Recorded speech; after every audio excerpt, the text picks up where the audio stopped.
From a spark to an inferno.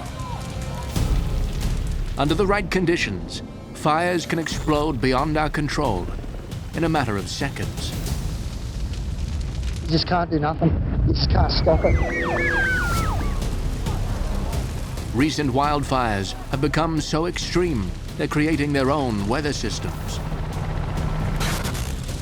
We're looking at an epidemic of bad fires around the world. Choking smog. Villages razed to the ground. Even fire tornadoes. Holy shit. The 2003 fires that hit Canberra are now the most scientifically important bushfires ever. And tragedies of our own making. In the Rhode Island case, a lot of lessons were learned. It's pretty much the worst thing I've ever seen in my life. What fueled the world's biggest firestorms? Who was to blame? And how did they grow so catastrophic so quickly?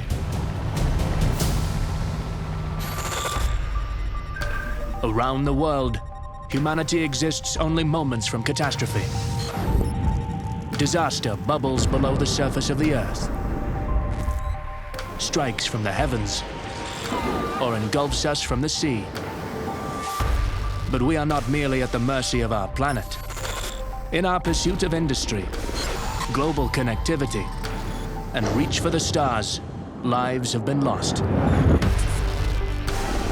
Disasters reveal the best and worst of mankind, as one tragedy compounds another. How do these disasters occur? And what lessons can equip us when catastrophe strikes again?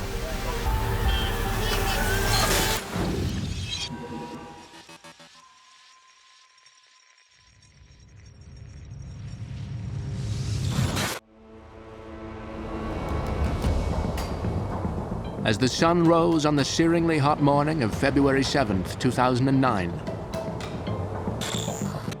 Australian fire crews woke to a feeling of dread. No stranger to big and destructive wildfires, they knew conditions today were far worse than any in living memory.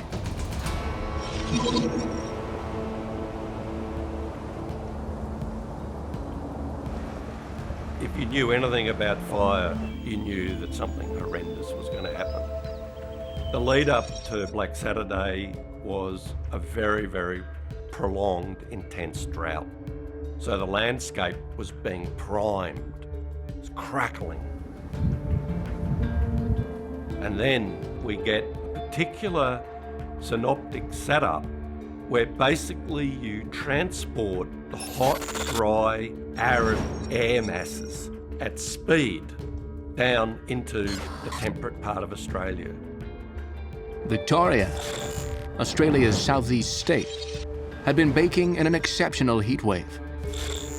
On the day of Australia's deadliest fires, the mercury rocketed past 46 degrees Celsius, with winds gusting at 70 kilometers an hour. People were saying that this was going to be one of the worst fire days in memory. Black Saturday had arrived. Because it was so hot, the atmosphere actually looked like what you might expect over the desert.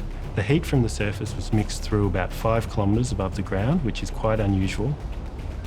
And if you've got ignitions in already a primed landscape, you can imagine how those fires are going to burn.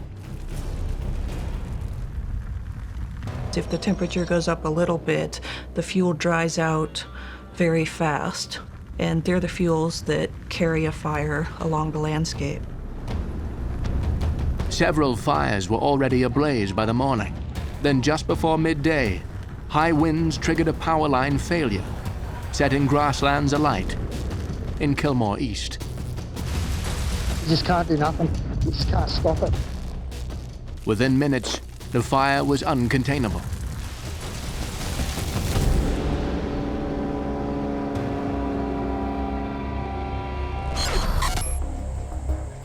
Earth is the only planet that burns. because it contains the 3 ingredients essential to fire: fuel, oxygen, and heat. Otherwise known as the fire triangle. It's carbon-based life that provides the ample fuel and produces oxygen in just the right amount. If there were any less oxygen, we wouldn't be able to sustain a combustion reaction. And if there were much more, then the fire would burn uncontrollably. Life provides both the fuel, in the form of carbon, and the oxygen fire needs to thrive.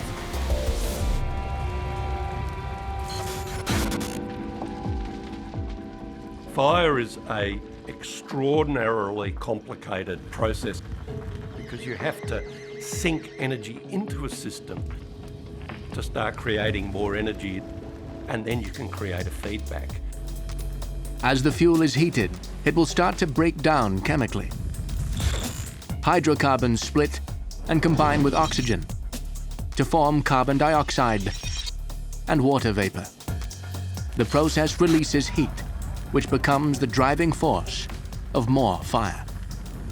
The molecules break down and they release gases which are flammable, and it's mostly those flammable gases that carry the fire. And those odd gases that are being emitted suddenly start burning. Of the 3 ingredients in the fire triangle, fuel is the one we are best able to control before a fire begins. Understanding how different materials combust and drive the spread of flames, it's critical to saving lives, particularly when it comes to fires that begin in the home.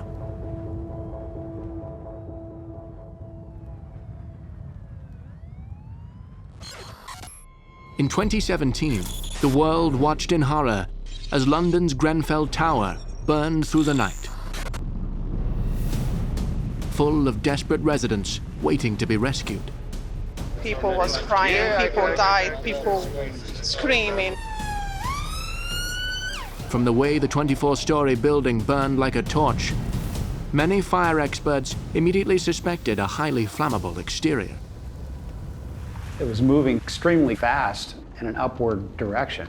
And I was thinking to myself at that point, it has to have that cladding on it.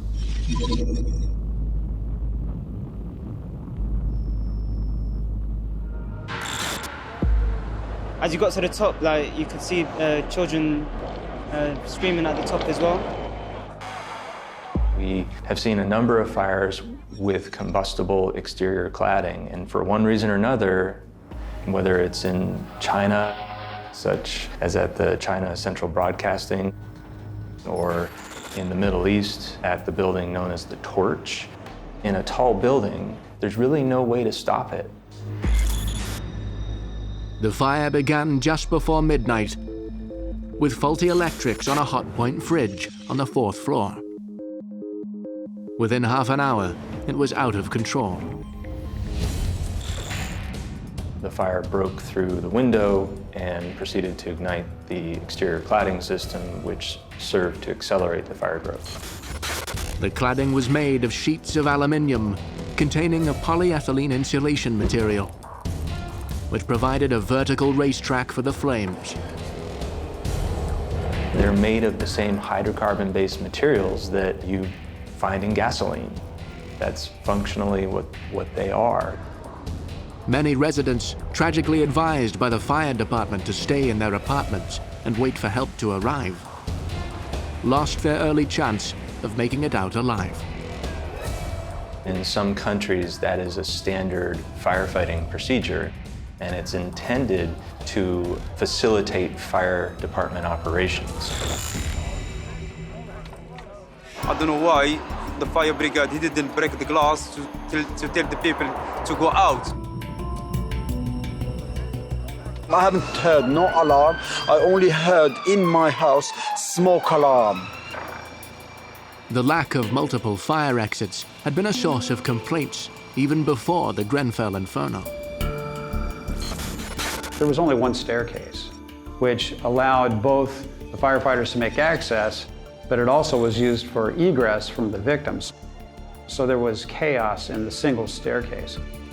The fire stairs was on this side where it was already burning, so they couldn't get down.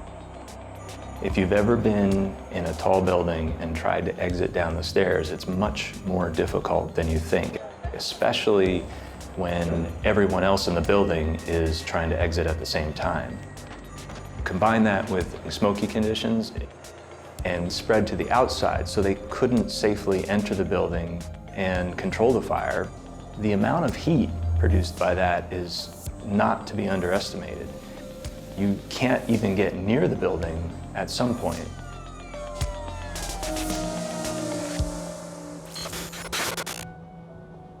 Although 100 firefighters managed to get inside the building, they simply couldn't reach the people trapped on higher floors.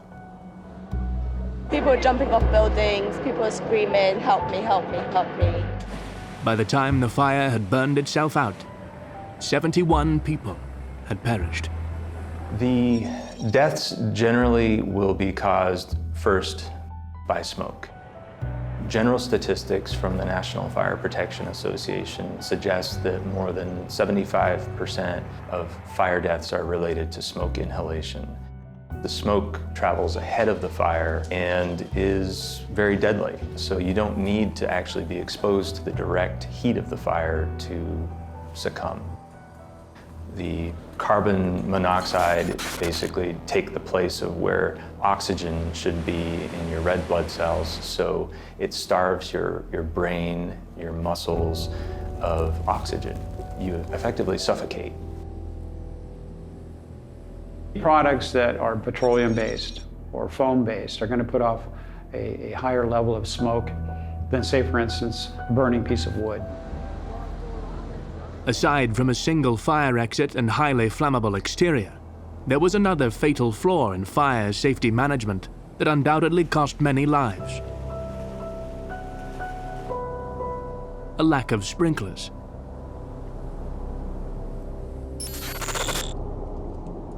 To my knowledge and my experience in the fire protection industry, there's never been a fatality in a sprinkler building. I am an advocate that these buildings need to be retrofitted to protect the occupants, no matter what the cost, because you cannot buy a life. I think that there's a high probability that there would be very few, if any, fatalities if the building had been sprinklered.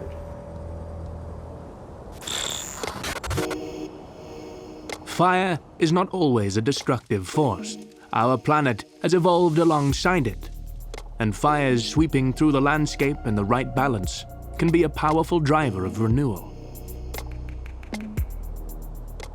Fires are very traumatic, but they're also that amazing sunrise of all of this life suddenly coming up after the catastrophe. Smoke can be a cue for germination and for flowering. You have ash beds, which is very nutrient rich. There's light. They've removed pathogens in the soil. It's perfect for rapid growth. Australia has always known big bushfires.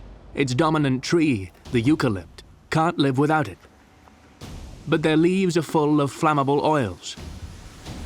And once fires reach the canopy, a small ground fire can explode into a terrifying, all-consuming firestorm in a matter of minutes. There's another house going up the back. This is what happened on Black Saturday.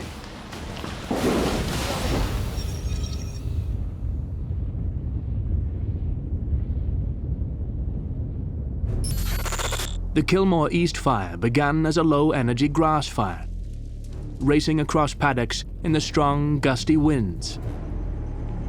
When it hit pine and eucalypt forests, its behavior became extreme.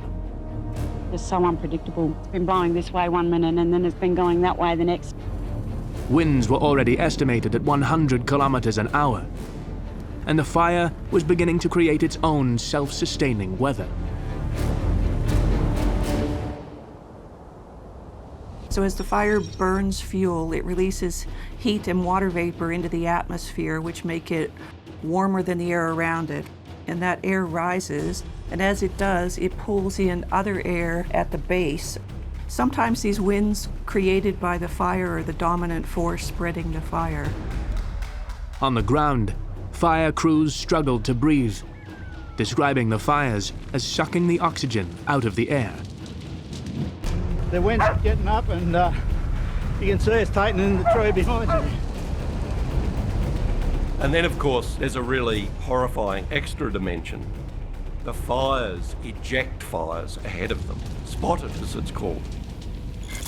You could imagine how terrifying that must be, that you're in a safe place and suddenly there may be a fire burning in front of you because the fire has literally leapt kilometres. Spot fires were being created as far as 40 kilometers ahead of the fire front. In some cases, turning into major fires themselves. You couldn't fight it. I mean, you know, you just couldn't do that. Firefighting aircraft were deployed, but there was a limit to how much they could achieve. The problem with aerial firefighting is an expectation in the society that whenever there's a fire there will be a bomber. But under certain circumstances, these aerial firefighting techniques just can't work. The fires are too intense.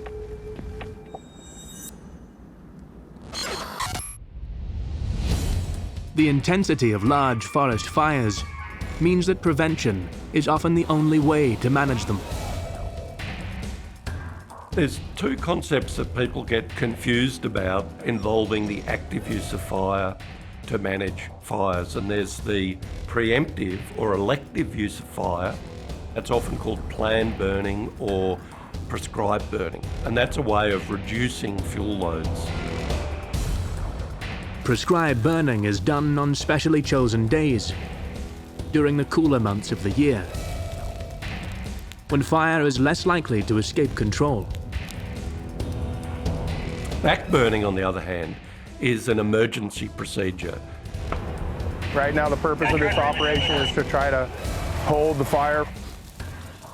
Firefighters will choose to light a fire and they're burning back into the head fire. Hey, Cody, when you come down, watch out for the barbed wire right here. And basically what they're doing is that they're trying to starve the fire of the fuel it needs.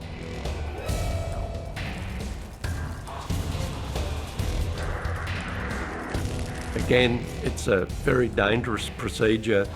If it goes wrong, you could actually make a fire bigger or worse, but it's a very important technique. Aerial firefighting is equally risky and much more expensive. Aerial firefighting, certainly to put out small fires, incredibly important, but it's not a cure. Before you know it, we're wanting to spend more and more of the budget with these aircraft, sucking up all of the resources for the preventative measures that could reduce the risk to communities and reduce fuel loads and fire hazard in the landscape. Ironically, one of the main factors contributing to a recent string of devastating fires in the US is their century of fire suppression policy. This ideology has turned forests into a dense and verdant fire trap. Add increasingly warm conditions to the mix, and fires are reaching record intensities and sizes. It's brought a new term into the scientific literature: megafire.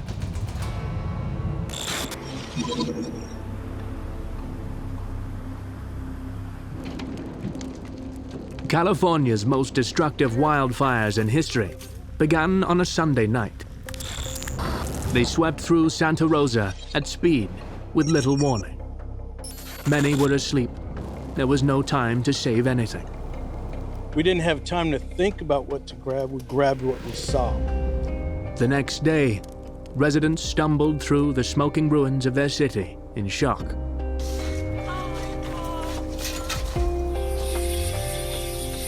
Home right there. Gone. It looks like a bomb went off. The total incineration of some areas left forensic teams without even DNA to work with. My mother calls me. She says, I can't get out. There's fire everywhere. She tells me she's gonna die. She can't get out of her house. In some cases, the serial numbers of artificial joints and implants were the only clues to who had perished. Aluminium hubcaps melted into the gutters. Many months after, investigators still weren't sure what sparked the main tub's fire on the 8th of October, 2017.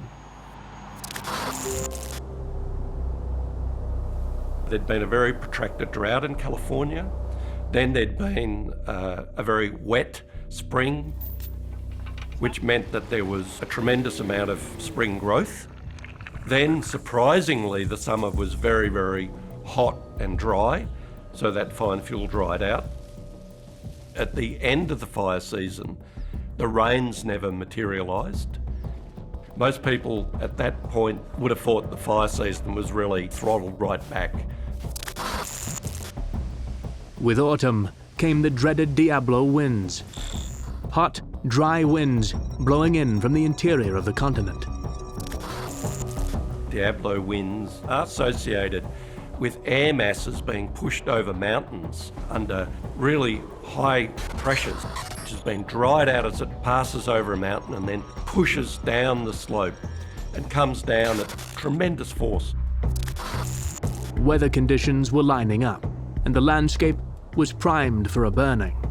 A spark was all that was needed. Reports were made of power lines breaking and transformers exploding, and it's suspected that those might have been the ignition of the fires. The main blaze erupted at 9:43 p.m. Fanned by gusting winds of over 140 kilometers an hour.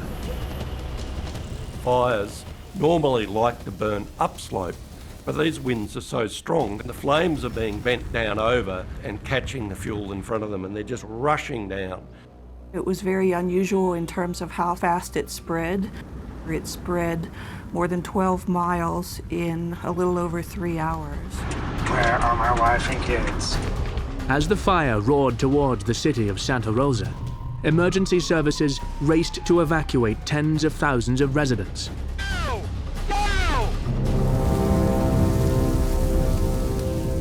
More than 3,000 buildings burned down that night, despite many fire crews on the ground.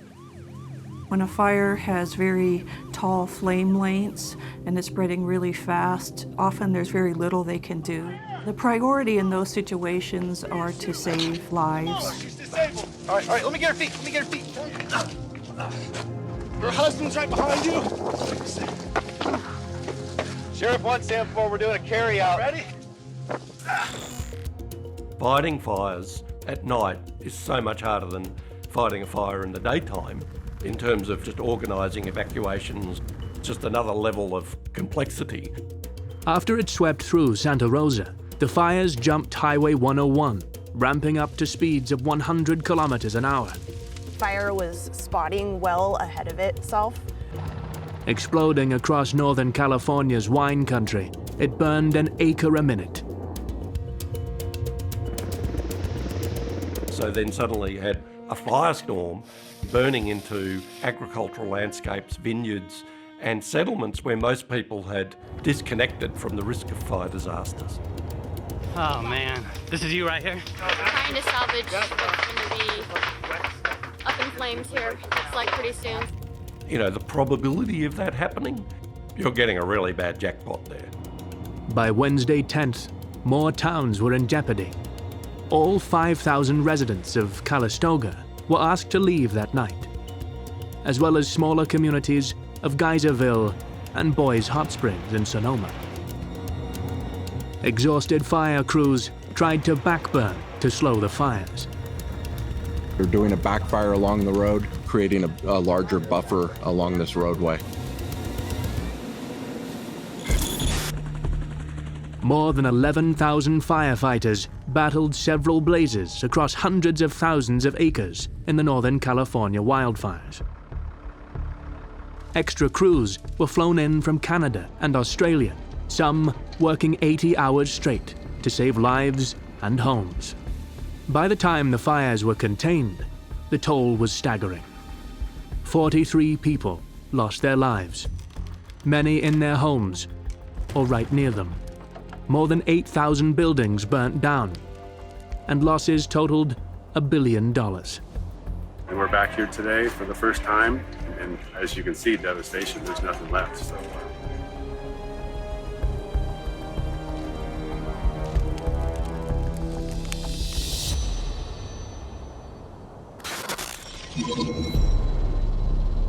As horrendous as the Australian Black Saturday fires were in their first few hours, they were about to get much, much worse. A cool change was coming. A cool change should bring relief, and ultimately it does, but the fact that the cool change does have this dramatic impact on the fire direction of travel can make it quite dangerous. The most ferocious part of a fire is the head fire. As the dry, hot winds drove the fire front onwards, long, skinny flank fires were left in their wake. The respite, if there wasn't a fire, is the cool change. But the respite is actually when the bad things happen. At 5:30 p.m., the wind swung around from a hot desert northwesterly to a cool southwesterly, blowing in from the ocean.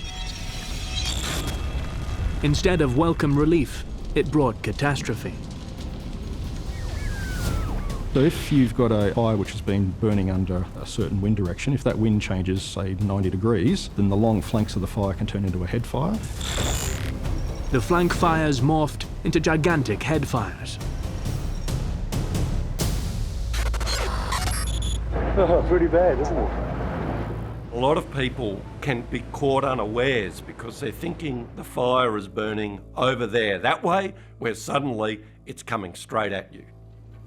The fire at the edge of King Lake changed direction and consumed the town. Couldn't get out of town, so we just went down to the roundabout down there and watched the town burn. And it was just like that, all gone. With the fire front stretching for kilometers, roads became impassable. Trapped, residents had no way out.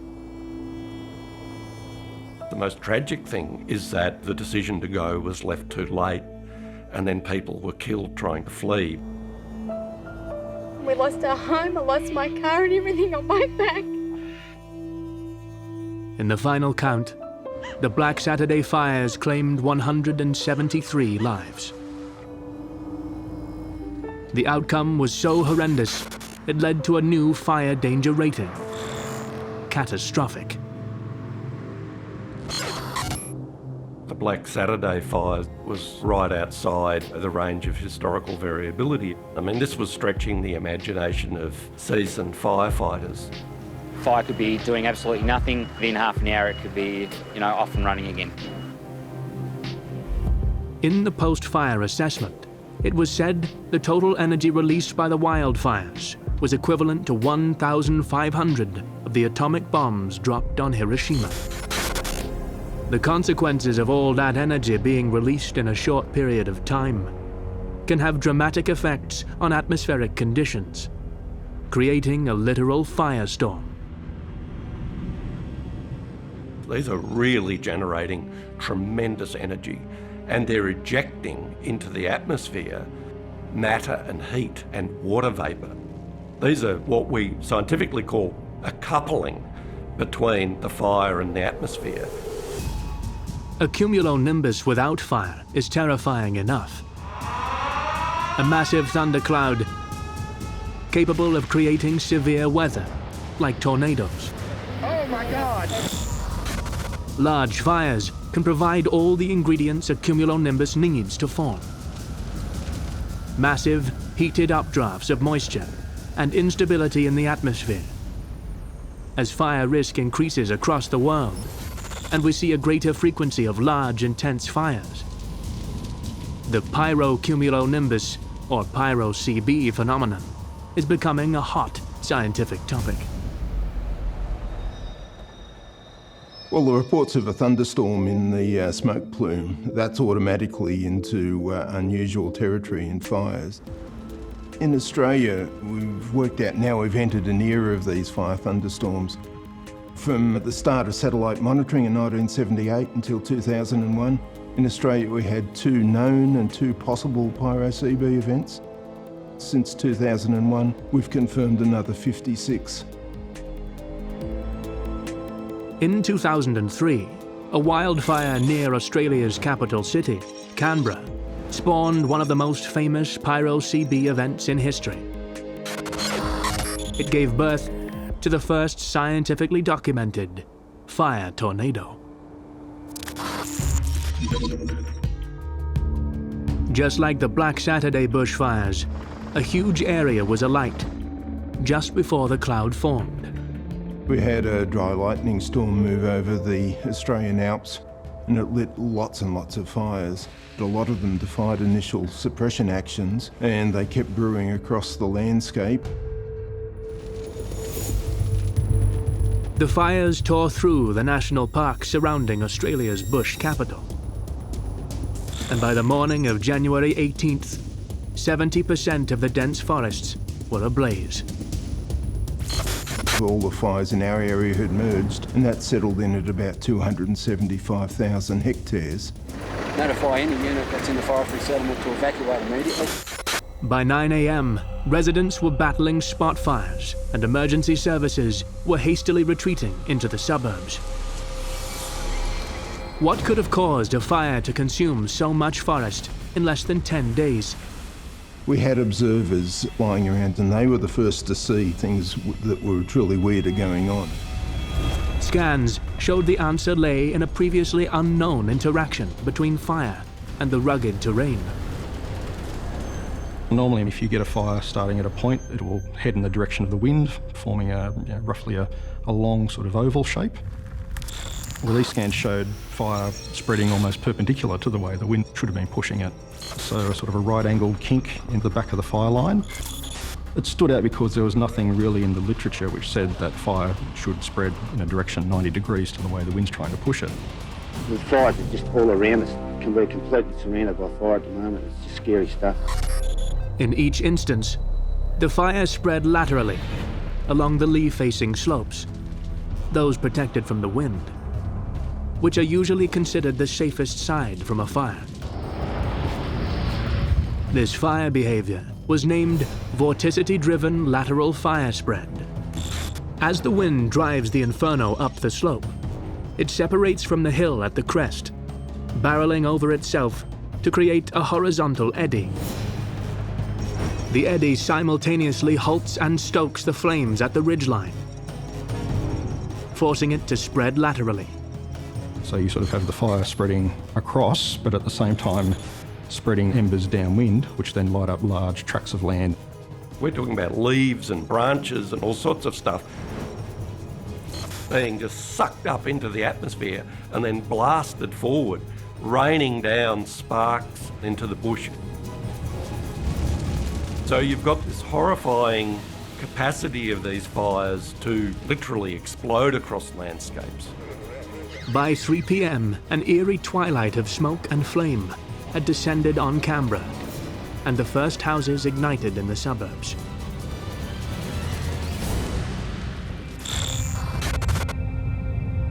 Smoke occurs when combustion is incomplete. This can be caused because the ignition temperatures are not hot enough and result in smoldering, or because of the presence of materials other than carbon in the fuel source. Wood, for example, is not made of pure carbon, but contains a mix of carbon, volatiles, water, and minerals. In the absolute purest form, the smoke that would be coming out of a perfect fire would actually be invisible. It would just be CO2. The smoke we see is often some of the gases which are coming off, and then they can condense into little globules, and they are actually quite toxic. In confined spaces, toxic smoke can kill in minutes. Barely a month after the Canberra bushfires, the Station nightclub fire in Rhode Island would take the lives of 100 people.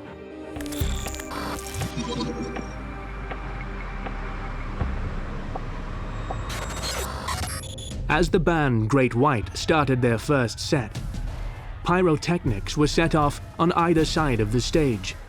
It happened to be pointed directly at this polyurethane foam sound insulation. Within seconds, the highly flammable foam was alight. It was a petroleum-based product, and it was easily ignitable, and the fire spread quickly through this material because of its lack of fire retardant product built into the foam.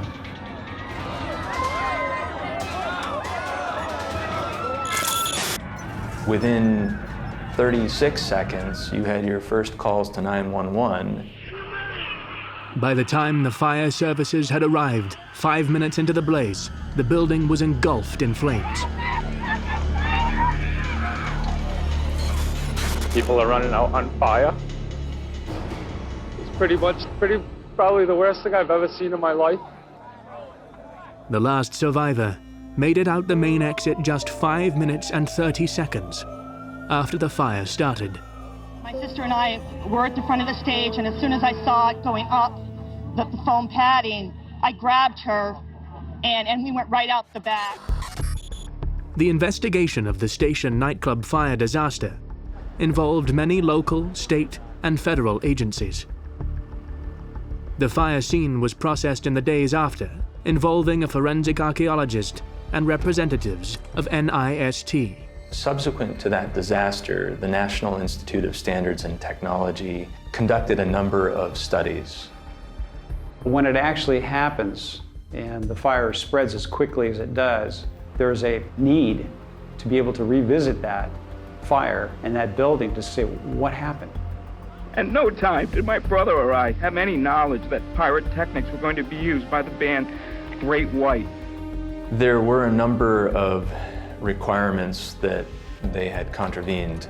First and foremost, the use of pyrotechnics. No permission was ever requested by the band or any of its agents to use pyrotechnics at the station, and no permission was ever given. In combination with an untreated non-fire retardant polyurethane foam, that was the fundamental flaw. Fire retardant foam was double the price, an extra $6 for every person who perished. To study how the fire progressed, the NIST rebuilt the stage and main room using the same materials. Just as it did on the night, the fire rapidly spreads across the polyurethane foam.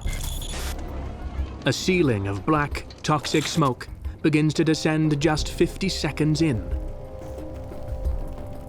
That smoke can be a few hundred degrees. That's similar to if you touch a hot stove, your finger will blister.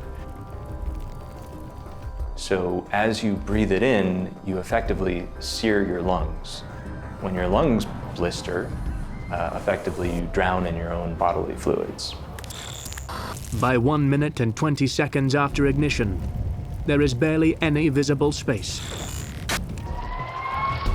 Anybody inside? The smoke, heat, and fire prevented many occupants from reaching the exit quickly, and many didn't realize there was more than one.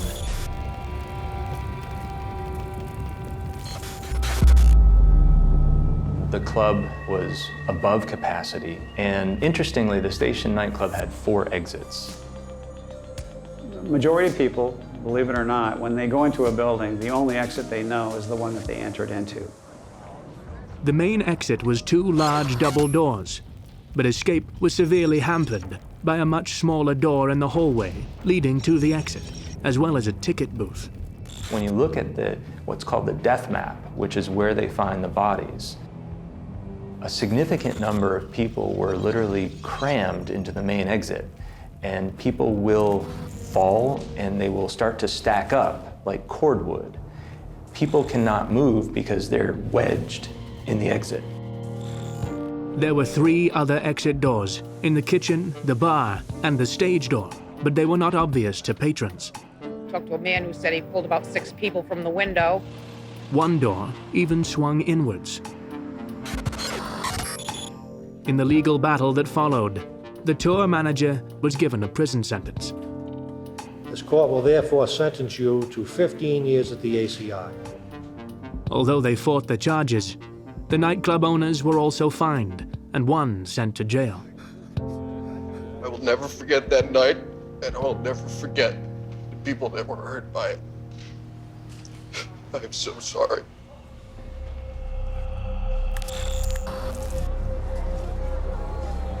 Smoke inhalation is the primary cause of death in structural fires.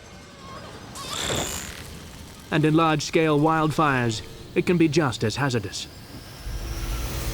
The Russian wildfires in the summer of 2010 were remarkable for their long-lived and extensive peat fires, which were almost impossible to put out. Burning peat is the classic smouldering combustion. So very thick smoke which can come out of these fires, extraordinary quantities of smoke. When it's smoldering fires, as often occurs in peat fires, it can release many other different chemicals such as carbon monoxide, which is bad for human health.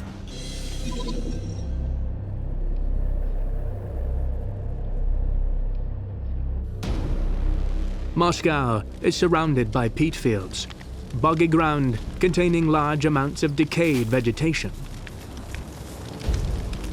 It's rich in carbon and usually water saturated. But even these had dried out enough to catch fire. Once you get fires going into the ground, they're extremely difficult to control. Literally, you're fighting a fire underground. Putting them out requires an enormous volume of water. Often what can happen with these underground smouldering fires is you can put water onto them and it just can evaporate that water off. Если не будет, то долгое время будем заниматься этим. Так что будем ждать дождя. Russian soldiers and firefighters were pumping over 400 liters a minute into the bogs, but still couldn't quench them.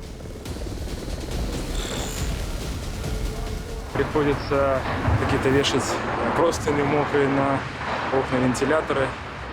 Тяжело, но справляемся. The haze and smoke blanketing Moscow was so thick and dense that face masks were even being worn indoors. Russian fires had actually blanketed Moscow and affected a huge population for a very long time. Гибель Помпеи просто напоминает. Очень жутко, плохо, в горле першит. Неприятно. The toll on human health was extreme, with around 56,000 people dying from the combined effects of the fires, heatwave, and smoke. 62 people died from the fires themselves, only a tiny fraction of the total tally. So there were very strong, settled, high pressure that got stuck there for a while, and it had been quite dry even before then, and it got unusually hot there.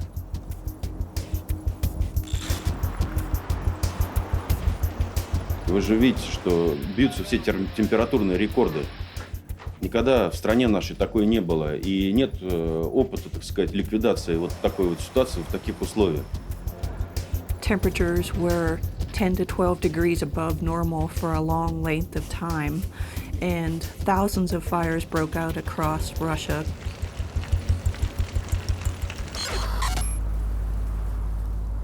All of these events that we're seeing around the world have all got peculiar climatologies, particularly combinations of drought, wind, heat, which in various formats in different environments will be creating uncontrollable and epic fires, which we're seeing increasingly all around the world.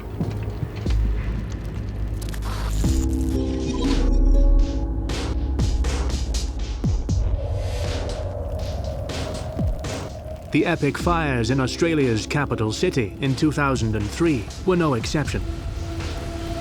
Leave the area, please. Police evacuation. Please leave the area. Creating ideal conditions for the formation of one of the most dangerous weather phenomenon known to man. The fire was affecting, I'd estimate, over 10,000 cubic kilometres of the air. The impacts of these are just incredible. As huge tracts of the landscape were alight, it produced the deep flaming needed for a massive pyrocumulonimbus to form.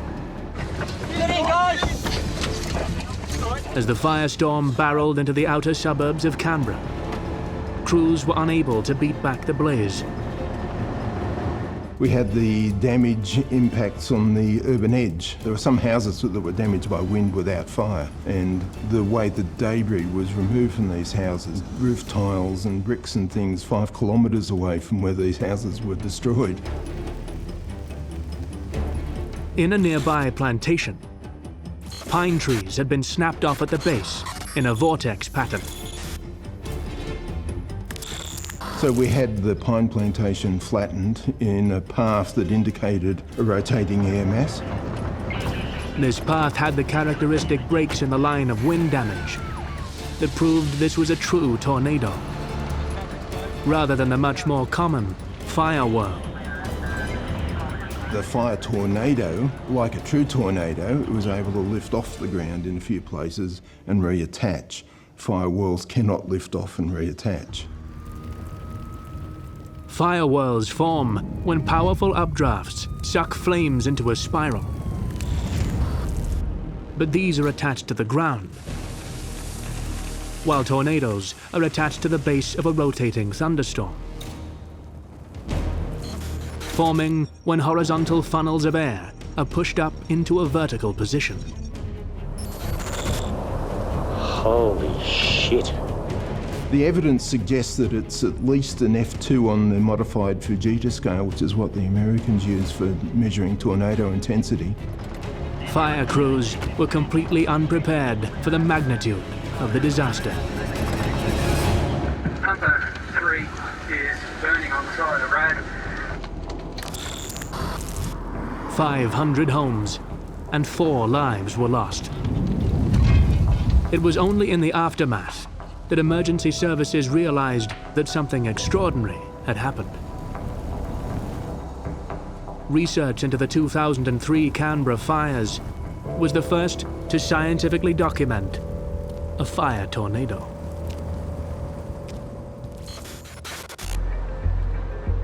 As the climate changes and temperatures across the world continue to break records, fire behavior is becoming more unpredictable. We haven't seen a major fire disaster yet. We've only seen the prelude to a major fire disaster.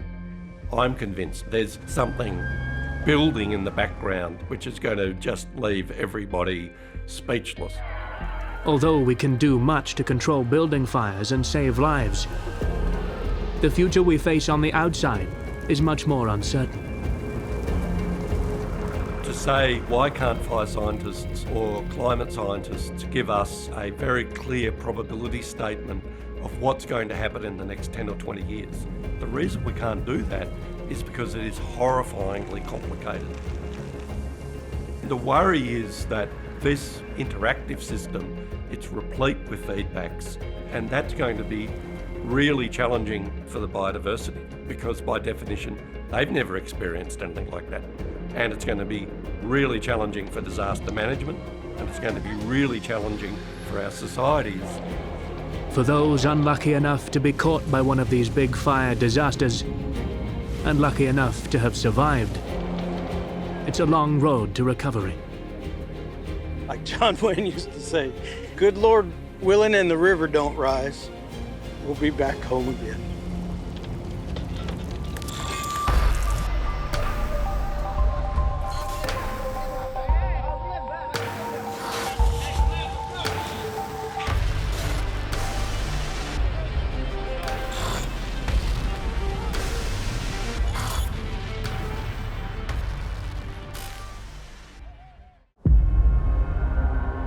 Ours is a restless planet, where mountains swell on surging tides of molten rock.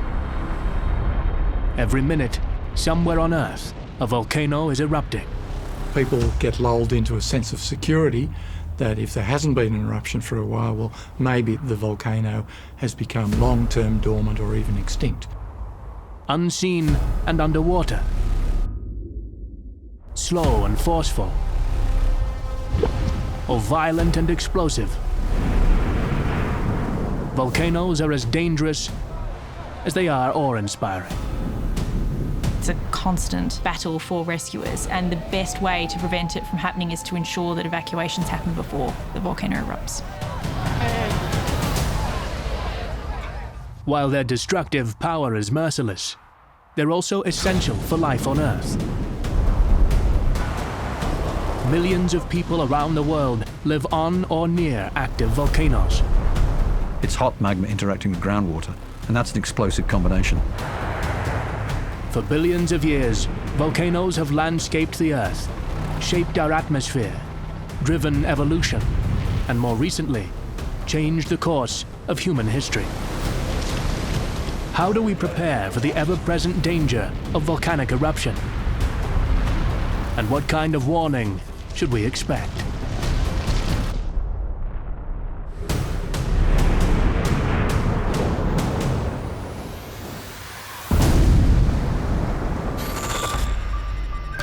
Around the world, humanity exists only moments from catastrophe. Disaster bubbles below the surface of the Earth, strikes from the heavens, or engulfs us from the sea. But we are not merely at the mercy of our planet. In our pursuit of industry, global connectivity, and reach for the stars, lives have been lost. Disasters reveal the best and worst of mankind, as one tragedy compounds another. How do these disasters occur? And what lessons can equip us when catastrophe strikes again?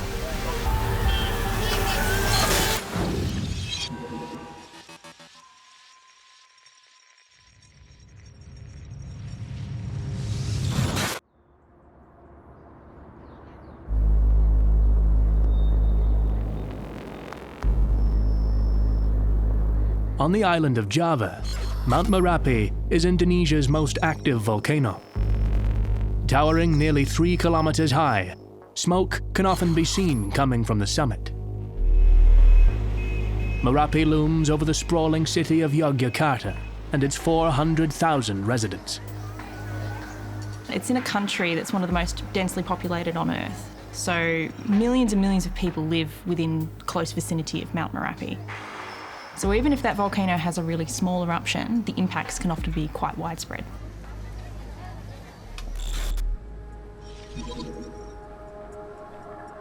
But this was to be no small eruption. In late October 2010, Merapi started to shudder. Avalanches were reported. Volcanologists measured seismic activity increasing to 500 volcanic earthquakes in just one weekend. Their instruments indicated that molten rock, or magma, had risen to about 1 kilometer below the surface. Tapi kalau dalam keadaan siaga ini, bagi penduduk utamanya di sekitar kali-kali yang berhulu di puncak, tetap dalam keadaan siaga juga. Karena sewaktu-waktu kemungkinan bisa terjadi letusan. There are many volcanoes where we get those signals and then everything fizzles. In the case of Merapi, when you start to see that convergence of factors, you can be pretty sure that something is going to happen.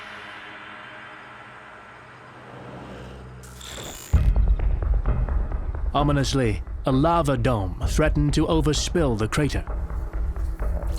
Lava domes are formed by magma that's too sticky to flow, so it erupts onto the surface and piles up around the vent. This one was expanding by nearly 4 times its size every day. This is a dome of lava that's growing, and that is one of the potential hazards.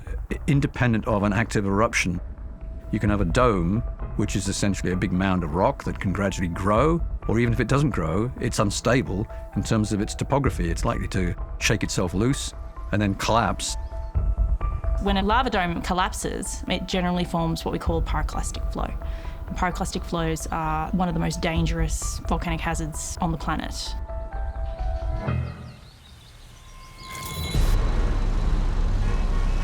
On October 25th, the Indonesian government raised the alert to its highest level as Merapi started to erupt. At least 19,000 people living within a 10-kilometer radius were ordered to evacuate the danger zone.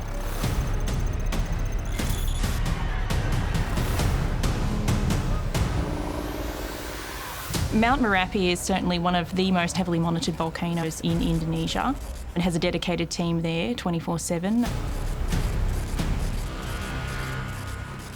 The next day, Merapi exploded.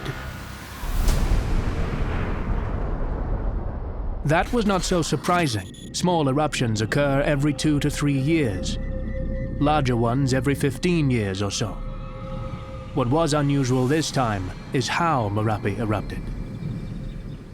Now, the 2010 eruption was different in that the magma seemed to be more charged with volcanic gases, and that produced a very significant explosion that produced a lateral blast of rock, debris and volcanic ash material that then hurtled down the volcano as pyroclastic flows.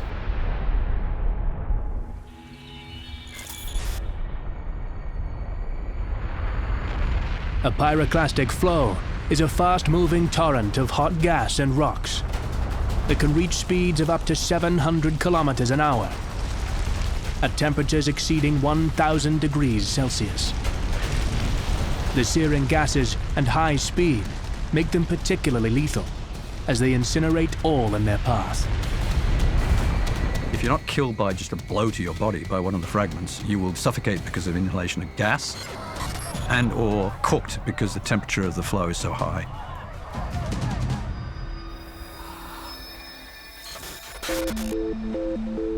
To explain why Merapi is so explosive, we need to understand what's happening deep beneath the Earth's surface, in the engine room of volcanoes and earthquakes. The Earth's crust is made up of various pieces called tectonic plates that are always in motion. That's why the continents have shifted and changed throughout deep geological time. Tectonic plates raft on the mantle beneath, jostling and buckling at the edges where they collide. Where plates slowly buckle upwards, they create new mountain ranges or continents. Where they're pushed underneath their neighbor, the crust is recycled. As the downgoing plate goes deeper and deeper into the Earth's mantle, it heats up and parts of it begin to melt. And it's those batches of molten rock or magma that begin to rise upwards through the overriding plate and then eventually erupt on the Earth's surface, forming a line of volcanoes that constitutes what we call the Pacific Ring of Fire.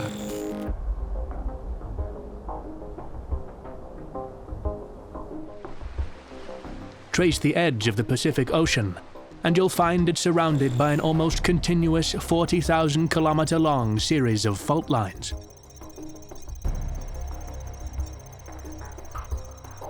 It spans the entire circumference of the Pacific Ocean and contains nearly 80% of the Earth's active and dormant volcanoes. There are 129 active volcanoes in Indonesia alone. Merapi is one of them. But what makes it so explosive? Typically, what we find is that at the convergent plate boundaries, we can generate magmas that are very sticky, and those magmas can hold a lot of gas, and it's the gas phase that provides a lot of energy that can drive really explosive volcanic eruptions. The reason there's so much more gas dissolved in a ring of fire magma is because we're recycling seawater and other compounds that can be volatile. There's a huge difference in volume between dissolved water and water as a gas, and as that gas expands, it drives the explosive eruptions. All but 3 of the world's largest eruptions in the last 12,000 years were volcanoes in the Ring of Fire. Merapi is one of them, and it's not finished yet. It is also not alone. The Pacific Ring of Fire runs right through Japan. Like Indonesia, Japan has a dense population of over 100 million people, living with more than 100 active volcanoes. In fact, the landscape of Japan is an archipelago of stratovolcanoes.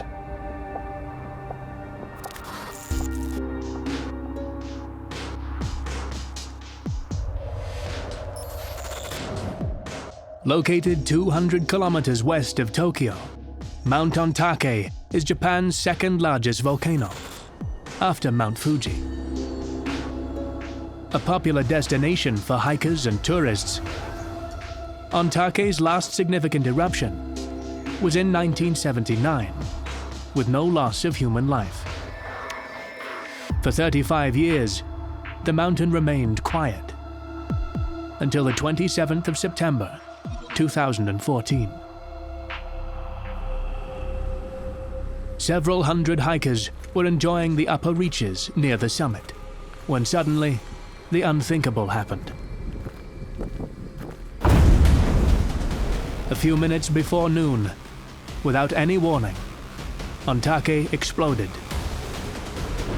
Thunderous booms split the quiet air as one side of the mountain ripped apart, spewing hot ash and toxic gas.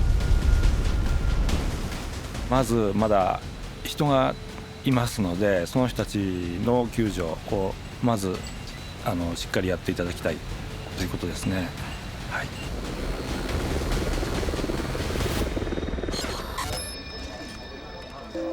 So Mount Ontake was a large eruption, and it was an unforecasted eruption, or it was not predicted to occur. It was definitely a surprise for the Japanese Meteorological Agency. Ontake's eruption was not forecast because the usual seismic activity preceding an eruption, caused by magma straining against the Earth's crust,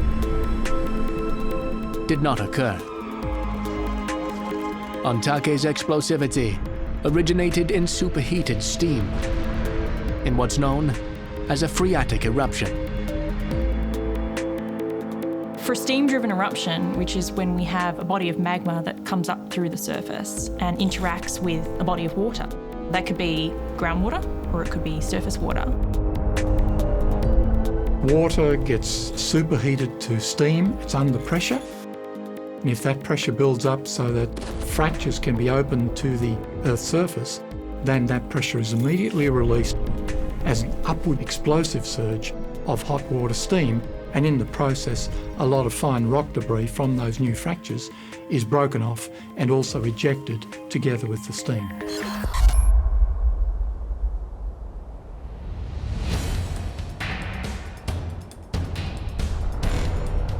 A lethal maelstrom of scorching gas and pulverized rock burst out of the volcano's flank in a pyroclastic surge.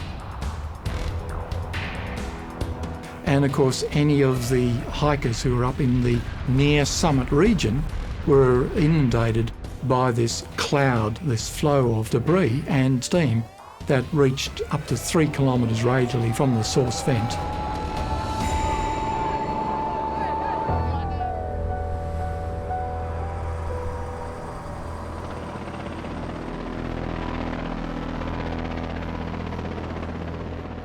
The day after the blast, more than 200 first responders were deployed in rescue efforts.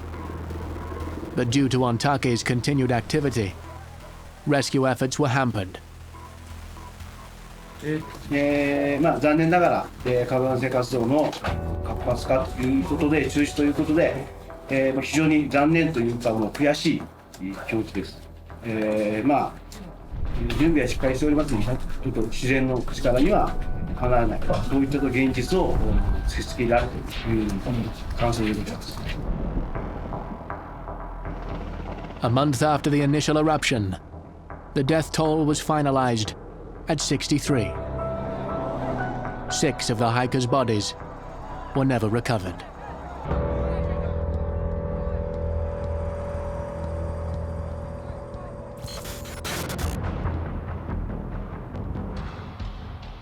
The danger of these explosive eruptions is obvious. They're powerful, unpredictable, and destructive. But even relatively calm and docile volcanoes can be damaging. Famous for its spectacular and frequent lava flows, the Hawaii Volcanoes National Park attracts 2.5 million visitors each year. The most popular attraction is the active Kilauea volcano, the longest continuously erupting volcano in recorded history. So the eruption has been taking place for 35 years, since 1983. It's a relatively comfortable volcano to visit because a lot of the activity is relatively slow moving. There are places where the lava flows, and it's dominated by lava flow activity rather than explosive activity. But this relatively comfortable eruption is only comfortable relative to other volcanoes. In May 2018, new fissures split the landscape, geysering lava 50 meters into the air, burping corrosive gas and hurling lava bombs. At this time, it's about 2 miles away and is traveling at 100 yards per hour. 2,000 residents have been forced to flee as the inexorable approach of the lava flow swallowed 6,000 hectares of land. And it continues to grow.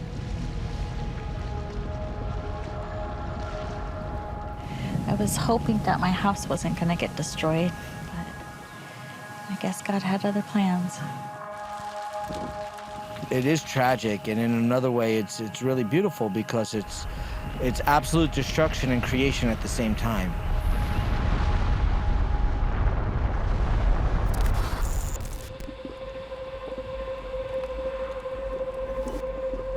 Whether lava runs steadily onto the ground as an effusive eruption, or shoots into the air in an explosive one, is due to what the lava is made of, how much gas is dissolved in it, and how viscous it is. Unlike the Ring of Fire volcanoes, Kilauea's lava originates deep within the Earth's mantle. This means it is much less gaseous and much more viscous than their Ring of Fire counterparts. The Hawaiian volcano sits in the middle of a plate. It's associated with a hot spot, which is a plume of magma that's come up from very deep in the earth. That causes enhanced rates of melting of the mantle. And as the mantle's being melted, it's creating lots of magma, and that magma gets to the surface of the crust.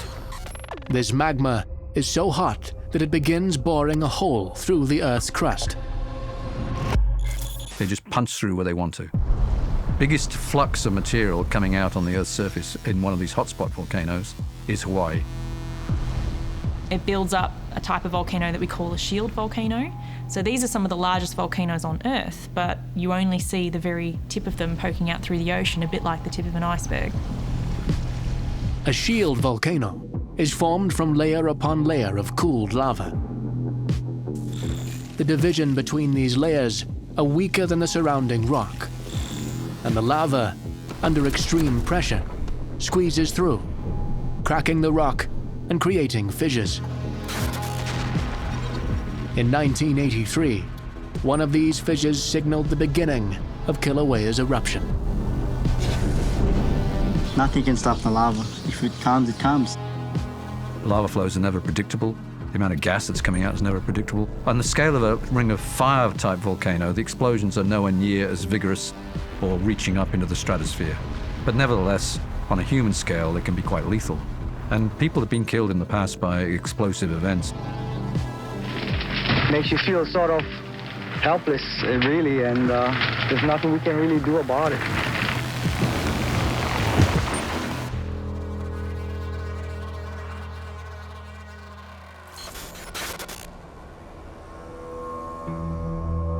The gentle sloping sides, characterized by shield volcanoes, are in sharp contrast with the iconic shape of the stratovolcano, generally the most destructive type.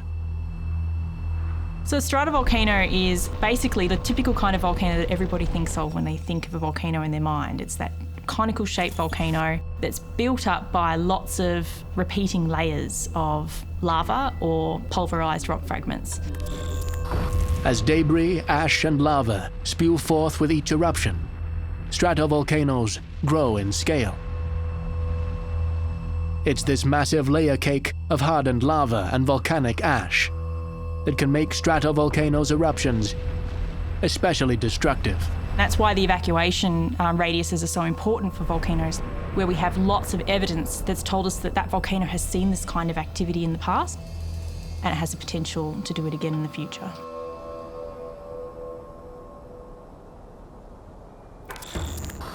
For the stratovolcano Merapi, the evacuation radius of 10 kilometers proved insufficient as it began its second phase of eruptions.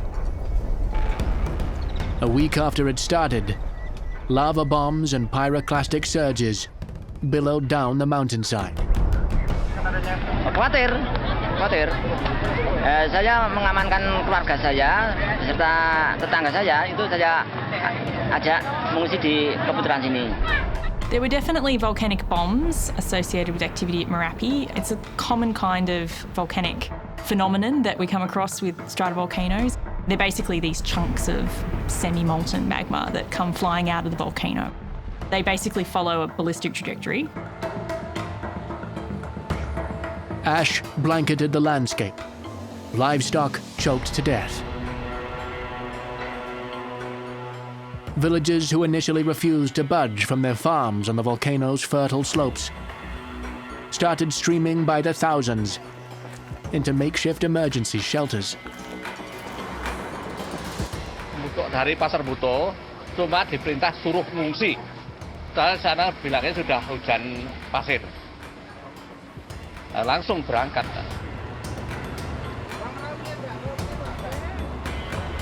Volcanic ash, you have to remember, is not like your backyard barbecue ash. It's not carbon-based, it's silicon-based. It's going to cause irritated eyes and irritated nose and throat. If you have prolonged exposure, then it's going to mix with liquids and waters within your body and it's going to form a kind of cement in your lungs. By November 6th, nearly 2 weeks after the initial eruption, the exclusion zone was increased to 20 kilometers, and nearly 200,000 people had been displaced.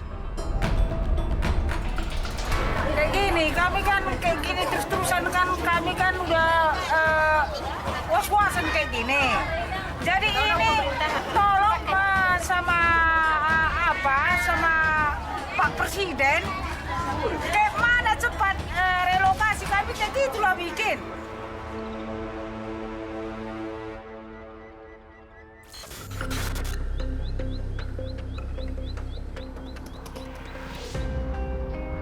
Being on the ground near an erupting volcano, there are enough lethal hazards to worry about. But as thousands flooded out of Merapi's exclusion zone, authorities were also concerned about its effects further afield. Ya, menghindarilah kita ya, karena abu banyak ya di rumah ya, pada kurang sehat, bapak sama kurang sehat semua. We have very dense flight routes, and particularly throughout the Asia Pacific, we're getting more and more potential for the impact of volcanic ash on aircraft in flight. As you fly over a country like Indonesia, you've got a situation where you've got hundreds of active volcanoes that could potentially generate a volcanic plume at any time. The volcanic ash being ejected, at times tens of kilometers into the air, wreaks havoc on aircraft machinery. So volcanic ash does a lot of damage to aeroplanes in a few different ways. With minor exposure, you can get what's called sandblasting over the windows and the visibility drops to zero. Perhaps most damaging of all is that the volcanic ash goes into a jet turbine engine, it melts into a liquid form, it coats all the componentry, and it eventually leads to the engine stalling.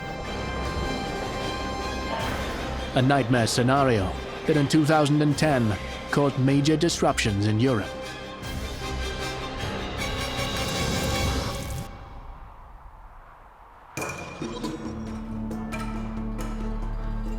Iceland is no stranger to volcanic activity. Its mountainous interior is scarred by lava flows, active vents, and steaming calderas. This geological activity attracts thousands of tourists every year to the island of ice and fire.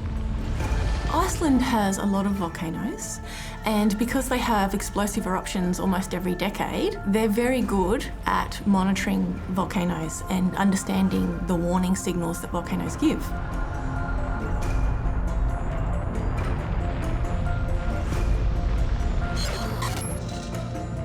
Eyjafjallajökull was no different. Seismic activity around the ice-capped volcano began in 2009 and steadily increased until the 20th of March, 2010.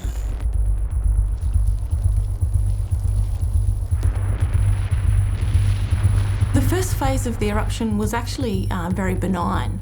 It was low-level lava fountaining that produced very local hazards, particularly to tourists who were doing self-guided tours to the active lava flow front. When I heard about the volcano eruption, I decided I wanted to come here, so I just booked for a weekend and I just came to see the volcano, and it's been amazing. I still have itchy eyes because of the volcanic ash. That was good. I did enjoy it. About 500 residents were evacuated out of the glacier-bound volcano's shadow overnight. The amount of people that are coming here, that they don't know the area, they are getting maybe evacuation messages for the first time. We don't know how to react. That's our biggest challenge. On April 13th, an earthquake swarm signaled the beginnings of Eyjafjallajökull's second phase of eruptions.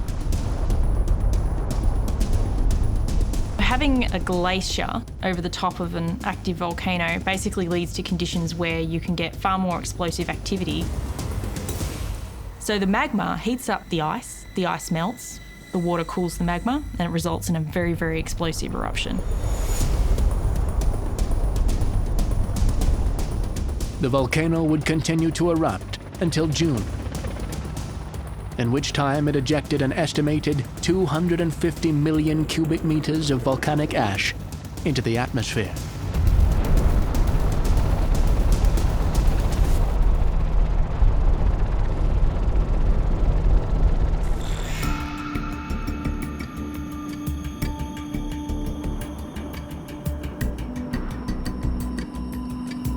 During the Eyjafjallajökull eruption in 2010, the winds were very unusual, and they brought all the ash from Iceland into the European airspace and all the way to Africa. It only took ash to about 10 kilometres in the atmosphere, which is not significant compared to other volcanoes around the world. But it was high enough to be entrained into the jet stream and carried towards continental Europe. Most European countries closed their airspace during this event, and for 6 days, we had over 100,000 flights cancelled, 10 million passengers affected, and something like 48% of all air traffic across the globe impacted by this event. An estimated cost to the aviation industry of $1.7 billion. Yeah, it's a bit frustrating because we're standing queues for hours, and then you get to the end of the queue to be told that there's nothing available and there's no trains, no planes, and nothing. I can't get back, so I've got 7 days to wait or try and get home another way.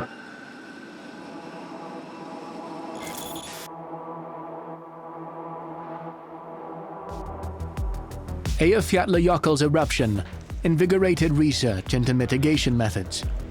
Along with experimental ash detection devices, early warning systems and global communication networks have been employed. There's a network of 9 volcanic ash advisory centres that work in partnership around the world to provide warnings to aircraft when volcanic activity is either expected or is ongoing, using satellite imagery and also using observations from the ground. Usually, we can warn with minutes to spare for aircraft already in flight. And once that initial eruption has happened and all planes are either diverting around it or are grounded, then the hazard associated with it drops off significantly.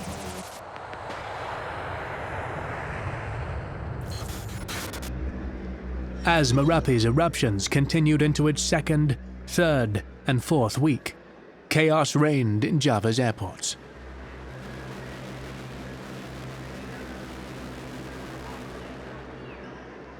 Volcanic eruptions can last from days to months to years. The average volcanic eruption duration is between 3 and 9 months.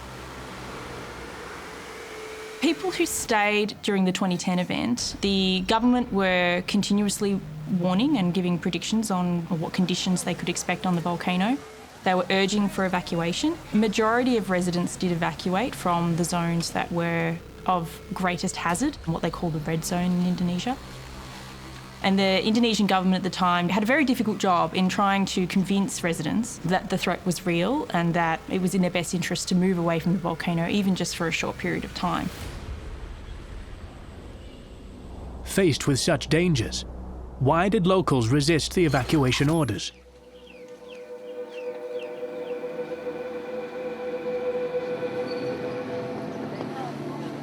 For many, the risk of leaving their ancestral holdings could be just as dangerous as the threat Merapi represents.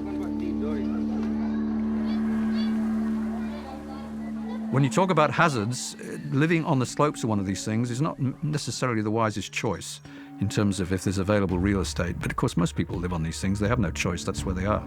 They're the only places that they can either afford to buy land or they squat and just occupy the land. Those plots of land, which they usually use for farming, agriculture, are their only possessions in life. And so those owners are often very reluctant to evacuate. Worldwide, hundreds of millions of people take a potentially devastating risk by living on or near active volcanoes. The reason so many can survive here, ironically, is because of the volcanoes themselves. Essentially, the whole surface is made out of volcanic materials. Largely that material weathers and degrades very quickly and begins to form very fertile soil. The particles of ash release all their elements, so those particles are available for plants to extract as nutrients to generate their growth.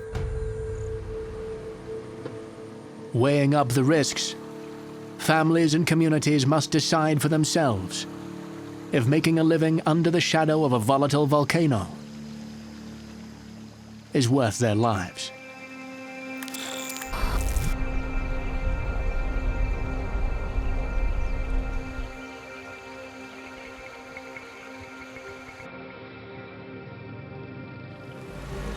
The ash that blanketed the surrounding communities of Merapi would, in generations, make the farming soils nutrient-rich and fertile. But in the days that followed, the area was suffocated and broken under its weight.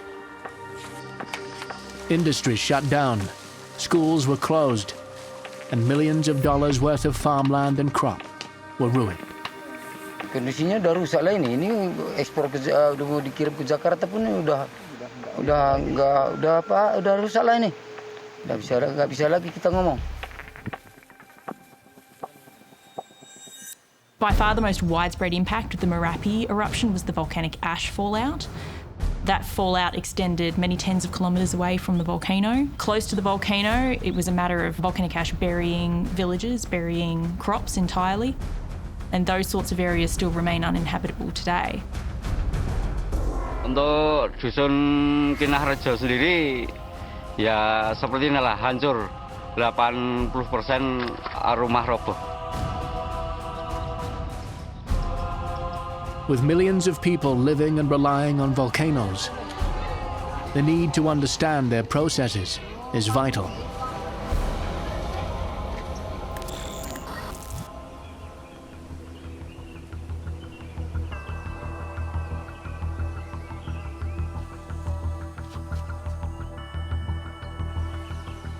In 1991, the Decade Volcanoes program was established.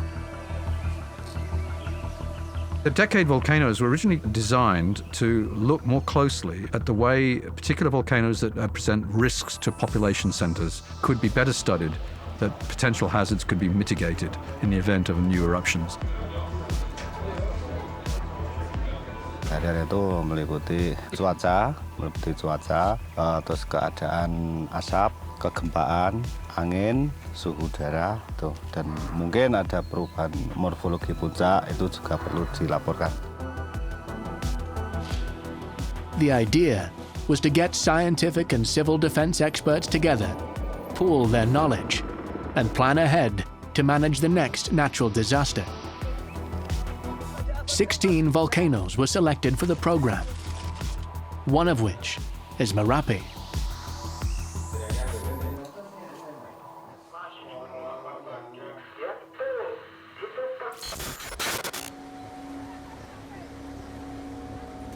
The work of the Decade program has given researchers some very powerful tools. It has led to improved evacuation plans and even diversion tactics. One such diversion tactic is the construction of dams. Dams to mitigate not lava, but another deadly volcanic hazard. Sekitar 20.000 titik itu, Pak. Coinciding with the eruption of Mount Merapi, heavy rains doused the area. As residents and rescue workers looked on, millions of tons of volcanic ash was loosened from its resting place and washed downriver, reaching speeds of up to 60 kilometers an hour, filling the protection dams and traveling over 15 kilometers from the summit. Only one death was attributed to the lahars.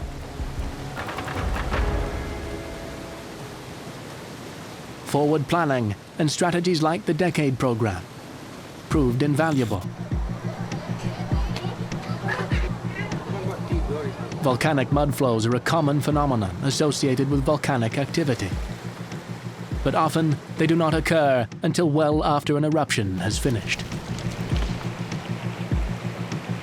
One of the corollaries of fragmenting material and putting all that stuff over the surface of the earth can be mobilized by rainfall.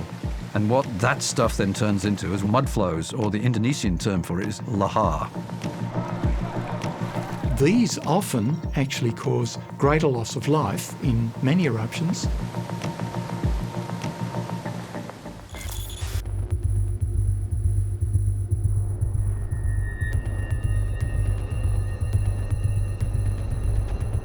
Precariously dusting the steep slopes of volcanic ranges, the millions of cubic meters of ash and debris is incredibly unstable. Once mobilized, lahars, or little waves in Javanese, can shred trees, lift boulders, and bury cities. In 1985, the Armero tragedy saw 23,000 people killed when lahars racing at 50 kilometers an hour buried villages and towns at the base of Nevado del Ruiz in Colombia. It occurred at night, nobody knew it was coming, silent but deadly. It was a very effective killer. People had no way out of that.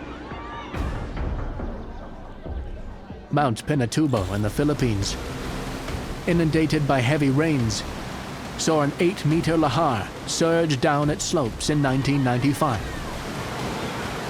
4 years after its last major eruption.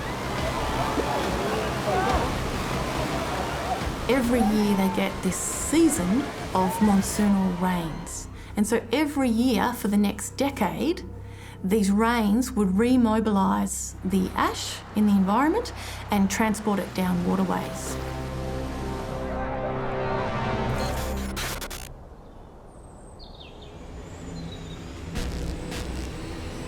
Unless you're there, the immense power of volcanoes is hard to visualize. But imagine an explosive eruption so strong, it blew a 1.6-kilometer crater in a mountain.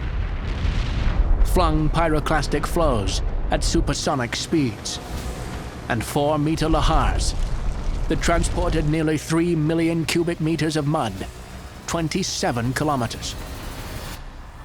Mount St Helens hadn't erupted for about 100 years, so it was on schedule for an eruption to occur.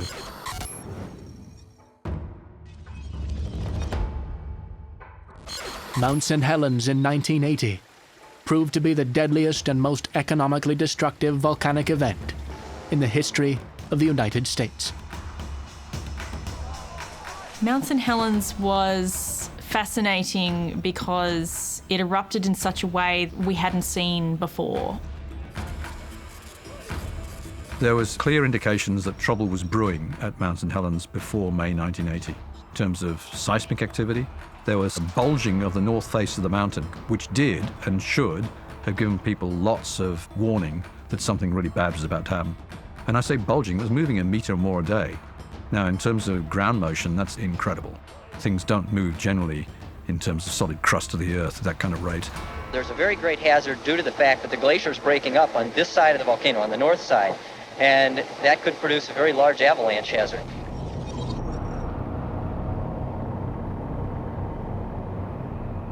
An exclusion zone was set, but few locals took heed of the danger. There's nothing to be scared of. More danger of one of them trees falling on the backside than there is a mountain exploding. A magnitude 5.1 earthquake directly beneath the north slope set off the largest recorded landslide in history. The release of all that rock from that pressure on that new body of magma that was developing in the volcanic edifice, and that then allowed the volcanic gases to suddenly boil explosively and trigger a major explosive event. We are directly over Mount St. Helens right now, and there is no question at all that the volcanic activity has begun. You can see smoke and ash pouring from the top of the mountain, especially on the north side of the mountain.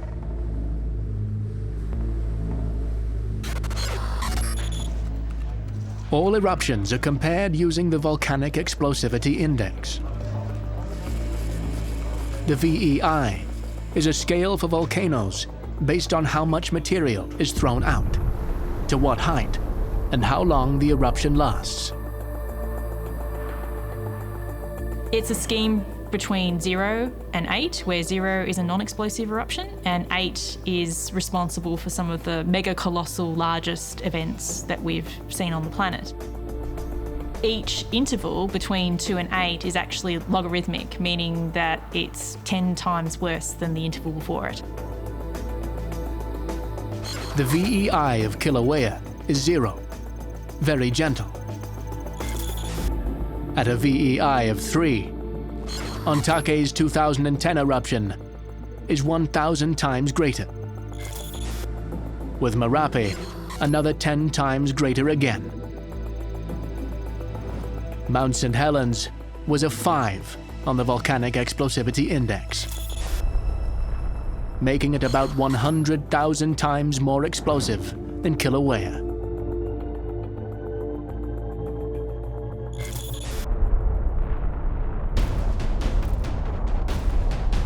Not one, but several pyroclastic flows traveled at near supersonic speeds and covered huge distances.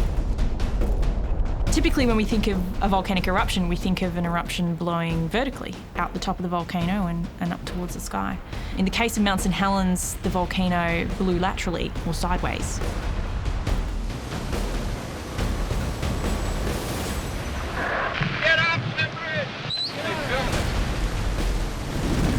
It formed an instantaneous amphitheatre, which then directed the initial explosion largely sideways, producing a a new type of pyroclastic flow that we hadn't really been aware of previously that we now call a blast flow. It flowed up to about 40 kilometres from the volcano. It flattened all the Douglas pine forests that were in the immediate vicinity, and beyond the zone where the tree trunks had been flattened and aligned in the direction of that blast flow, there was also a large envelope or area beyond that where the vegetation was singed and burnt, indicating that the temperature of that blast flow was at least 300 degrees centigrade.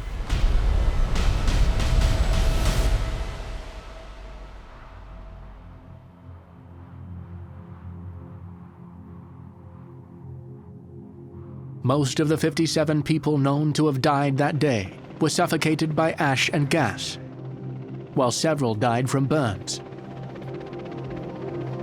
At the time of the eruption of Mount St Helens, there was actually quite a bit of snow on the summit, and also prior to that 1980 eruption, there were several small summit glaciers. Now, the eruption would have actually mobilised most of that snow and also shattered the glaciers on the summit. And that then eventually transformed that, what we call a dry rock avalanche, into a mud flow or debris flow that then caused quite a lot of damage for distances of up to 60 kilometres downstream from the volcano. Mount St Helens' initial eruption spread ash over 6,000 square kilometres, covering 11 US states and costing billions of dollars worth of damage.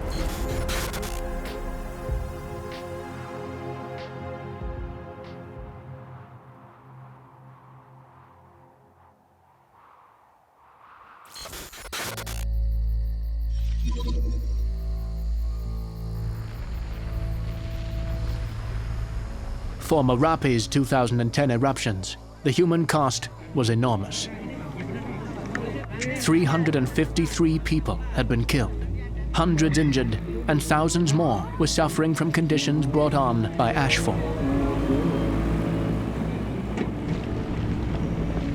Almost 200,000 people had been displaced and incalculable damage done to their homes and livelihoods. After 6 weeks, Merapi finally quieted enough for authorities to downgrade the alert level and let locals return.